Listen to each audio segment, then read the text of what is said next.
శ్రీ విష్ణు రూపాయ నమ శివాయ. అందరికీ నమస్కారం అండి. ఈరోజు తాళపత్ర రహస్యాలు అనే ఒక పుస్తకంలో మీకు ఉండేటువంటి ధర్మ సందేహాలు నిత్య సత్యాలను కొన్ని తెలియచేస్తున్నానండి.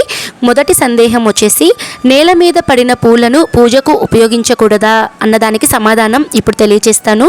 భగవంతుడి పూజకు వినియోగించవలసినటువంటి పూలను కోసేటప్పుడు కానీ లేదా పూజ చేసే సమయంలో అనుకోకుండా చేతిలోని పూలు కానీ నేల మీద పడితే వాటిని తిరిగి భగవంతుడికి సమర్పించకూడదు. నేల మీద పడిన పూలతో పూజ చేయడం మహాపాపం. కింద పడిన పూలను జాగ్రత్తగా తీసివేసి వేరుగా పక్కన పెట్టుకోవాలి.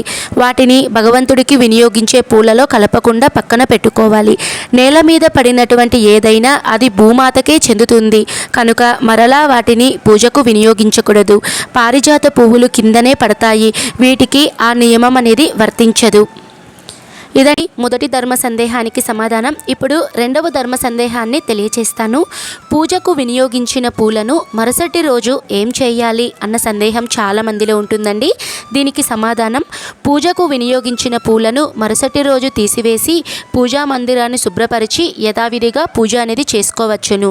పూజ వినియోగించాక తీసివేసిన పూలను కానీ పూజకు వినియోగించిన మరే ఇతర వస్తువులు కానీ అంటే అక్షంతలు, పత్రి వంటి వాటిని ప్రవహిస్తున్నటువంటి నీటిలో అంటే నదుల్లో వేయాలి.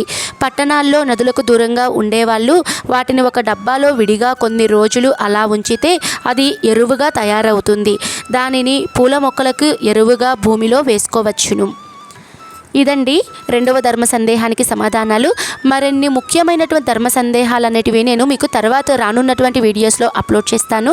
ఈ వీడియో కనుక నచ్చితే తప్పకుండా లైక్ చేయండి. మరొక మంచి వీడియోతో మీ ముందైతే ఉంటాను. సర్వే జన సుఖినో భవంతు. స్వస్తి.